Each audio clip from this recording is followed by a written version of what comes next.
story about a great big fraud.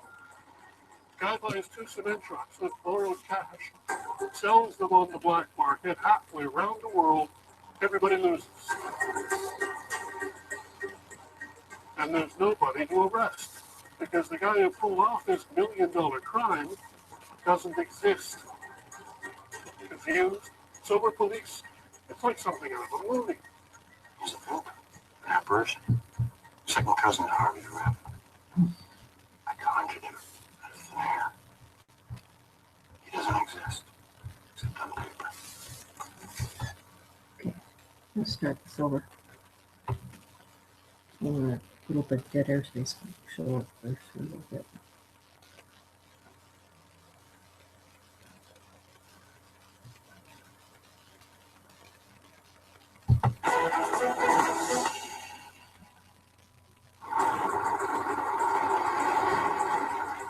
Little story about a great big fraud.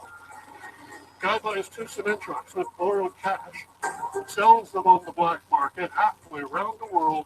Everybody loses. And there's nobody to arrest because the guy who pulled off this $1 million crime doesn't exist. Confused, sober police. It's like something out of a movie. He's a poop, an apparition, second cousin to Harvey Rapp. I conjured him out of thin air. He doesn't exist, except on paper. Hey, you can't just make a person up. Sure you can. You know how the system works, where the cracks are. Ah! There's nothing that exists. Again, we sort of use the analogy of a little puff of smoke. That's about all that you're ever going to find. For the past 4 years, Detective Constable Mike Kelly has been filling in the cracks with the Toronto Police Service, uncovering an old scam with a new twist. It's all about creating identities, fake names on real credit cards, lots of credit cards, and real driver's licenses. Bank robbers with dark ambitions go well beyond fraud and who vanish easily before police come looking because they never existed in the first place. This is properly issued government ID paired with a pre-existing years-old credit rating. This is something new. This is very easy to overlook. From an Equifax perspective, we estimate it could be up to $1 billion industry. John Russo is Vice President of Equifax, one of the biggest credit agencies in Canada, and one of the few in the secretive world of Canadian finance willing to talk about the elephant in the room. Why is synthetic identity fraud so different from conventional identity fraud, where I steal your license and I masquerade as you? The difference is I exist, the fictitious identity doesn't. So I'm able to complain to the police. Whereas fictitious identity is more lucrative because there's no one there to complain. It's a faceless, victimless crime. And by the time the institutions find out there's something suspicious, they're already out with the money and moving on to another province to commit the same crime. The shimmering towers of Canada's financial capital. All steel and security, they appear impregnable, but they're not. And the barbarians aren't just at the gate. Some are in the vault. And they didn't break in. They walk in. Like these two. They brought synthetic fraud to the attention of Canada's largest police force 5 years ago after strolling into this Toronto bank. On the right is the handler. He's managing the scam. To his left, call him the face. Come to get a bank account and a credit card in the name of Mr. Murad Ali. It went so well, here he is a month later now calling himself Fraz Ali at the very same bank. Synthetic fraudsters need nerve and luck. Theirs ran out when a sharp teller recognized only two names. And just look what police found in his wallet when he confessed all on video. 4 credit cards, 2 debit cards, driver's license, social insurance card, a citizenship card. In all, 21 genuine cards and 2 fake names. Murad Ali Arch. What do you have in the name of Murad Ali? I can tell you that I have like 3 debit cards, Okay. 1 Murad, and 3 MasterCards. The rest. And Ali here, he's just one of many lured into selling his face, his time, and signature for false promises of a big payday from a handler. You need to come out into do this fraud thing to make to steal somebody's ID, like somebody's name and my photo like that. So he really convinced that this everything is legal. They're gonna make legal passports, legal travel license, SIM number, and all MasterCard and everything will be legal.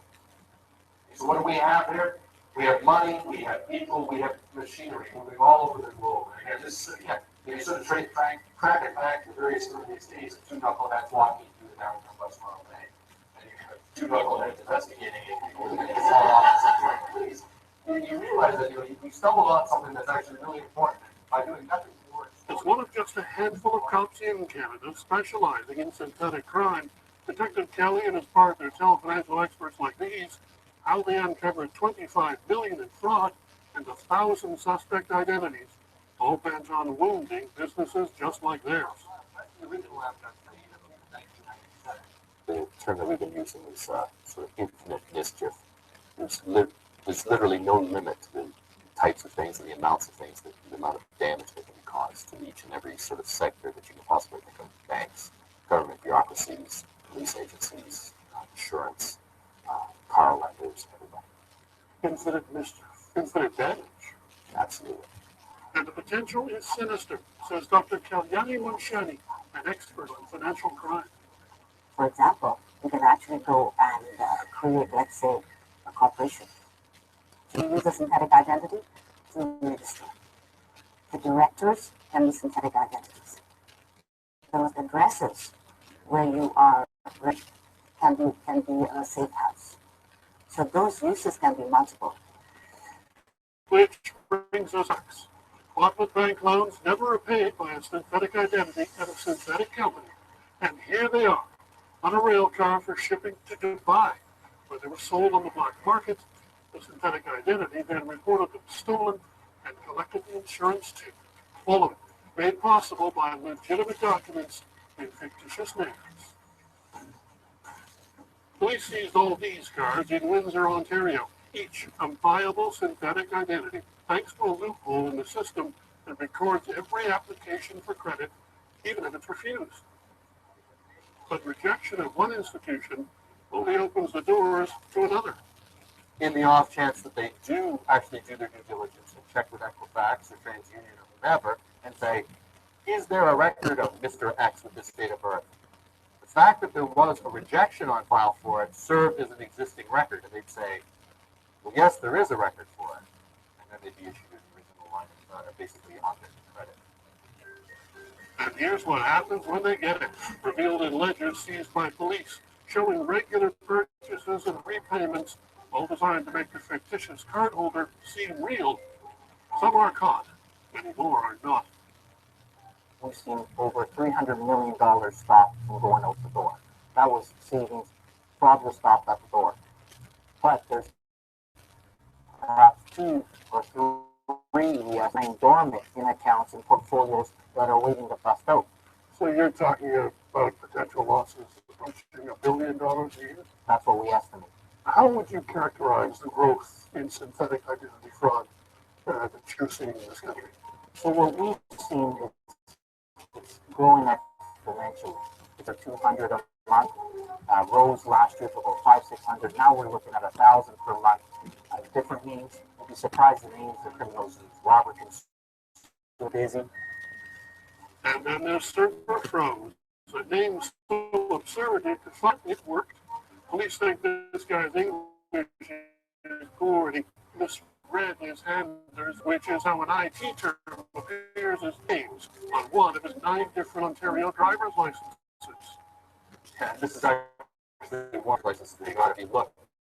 actually get the name of server froze. There's nobody here to discover it. You're creating it out of thin air. This is something that you're just inventing. There is no server froze. There is no server froze. There was nobody named server froze. There never was somebody born into this world named server froze. Server froze wasn't born in Ontario. He never came to Canada. But server froze existed on paper. This office in Orangeville near Toronto issued licenses to more than 100 synthetic identities, some of them more than once, like our friend Ali Teenage. The clerks behind the counter apparently didn't realize the same guys just kept showing up. After that, we went to the equipment to get credit history for the person. And then after we opened the bank account,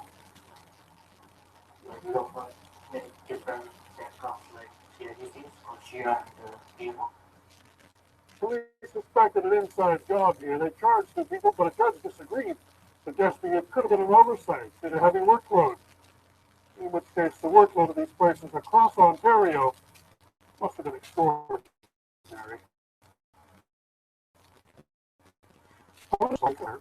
Undiscovered and just waiting to be exploited.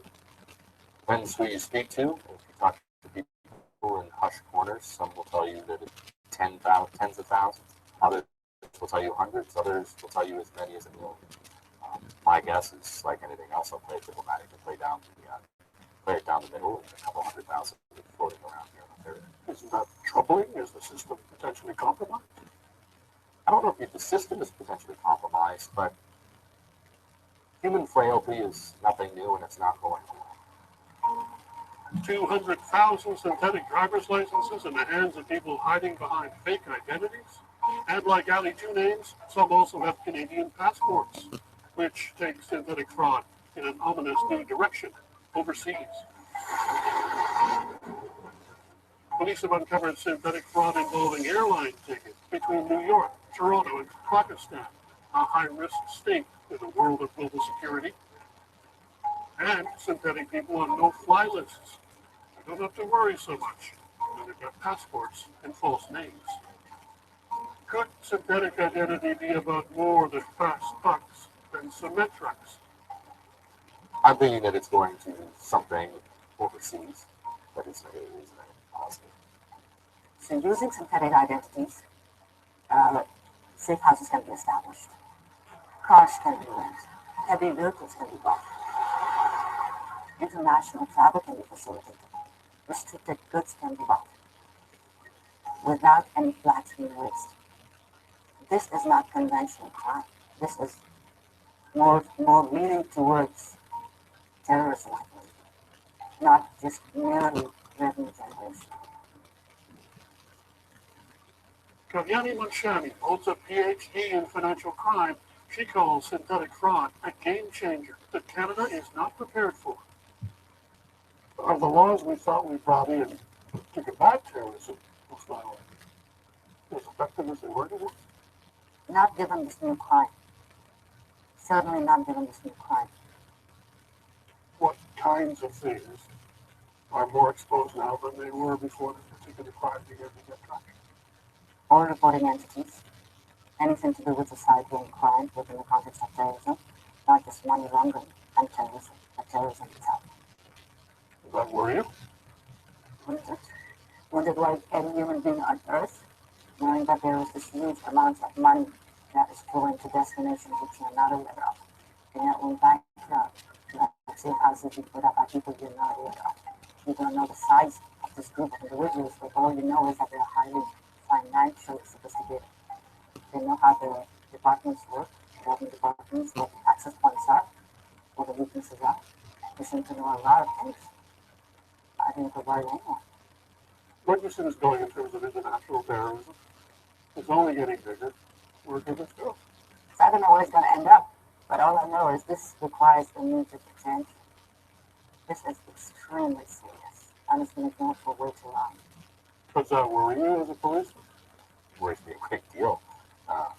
Not only as a policeman, as somebody who lives here. I don't think anything good comes from somebody in an organization hoovering tens of millions of dollars out of a legitimate economy and feeding some form of organized crime, particularly one that operates overseas. A point Kelly drives home wherever he gets the chance. the nature of fraud has sort of changed. Fraud isn't sometimes a means to an end, but it's also could be a furtherance of other criminal acts. So if you have something that's 70 feet long, weighing 80,000 pounds, the driver is server froze, and you really all that confident when it's being transported down the road. Infinite mischief indeed. Rick McInnes, Ryan, CBC News, Toronto.